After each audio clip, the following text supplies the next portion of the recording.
Hello các bạn, chào mừng các bạn đã đến với channel của mình. Đây chính là video đầu tiên của channel của mình đó. Mong các bạn ủng hộ. Hôm nay mình sẽ hướng dẫn các bạn làm slime theo tiêu đề, mình cũng chẳng biết đọc là gì. Đầu tiên chúng ta cần nước rửa tay, có thể thay bằng sữa tắm hay những cái gì lên bọt cần được nhé các bạn. Chúng ta sẽ cho vào chai và làm kem cạo râu trước tiên. Chúng ta cho từ từ thôi nhé. Bây giờ chúng ta sẽ cho thêm một ít nước. Nhớ là chỉ một ít thôi nhé. Và để nắp lại và xóc lên nhé. Các bạn hãy xóc đều nhé. Xóc đến khi nào nó lên bọt hết thì thôi.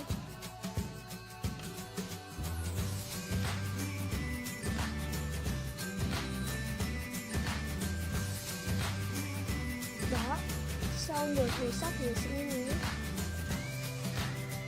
Tiếp theo chúng ta lấy đồ đựng và cho gel mặt nạ vào.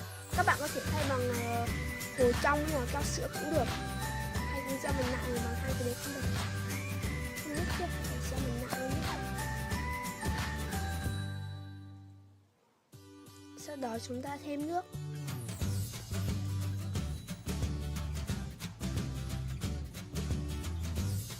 Khuấy đều nha các bạn.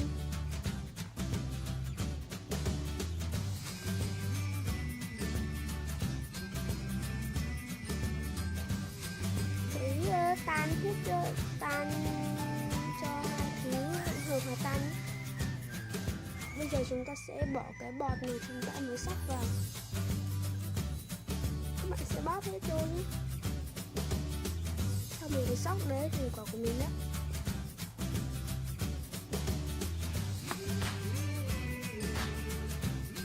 Chúng ta sẽ lấy hết cái thương thì nó cũng rất là tí. Các bạn khuấy đều như tương tự như thế.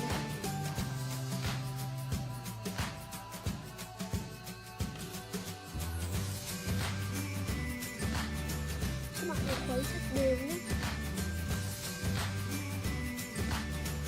Loại này thì mình sẽ tươi nhanh. Khi ngồi khuấy thì đến ngoài mình sẽ cho baking soda vào. Các bạn có thể thay bằng bột bắp hay bột mì cũng được. Nếu là bột là được. Chúng ta sẽ khuấy đều các hỗn hợp lại. Bây giờ chúng ta sẽ cho dung dịch ngâm kính áp tròng vào nhé. Các bạn có thể thay bằng dung dịch rơ miệng hay là borax cũng được, dung dịch làm đông cũng được. Chúng ta cho từ từ vào khuấy đều.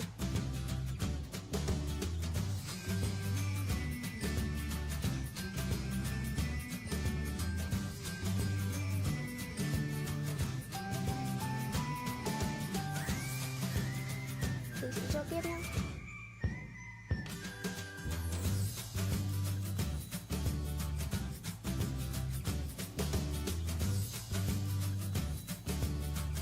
Các bạn cứ khuấy đến khi nó hết dính tay và đông lại thôi.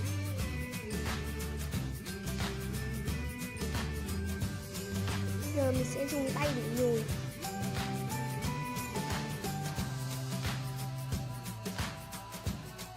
Các bạn nhồi thật đều cho nó hết dính tay nhé. Như thế thì nó sẽ rất là dính tay.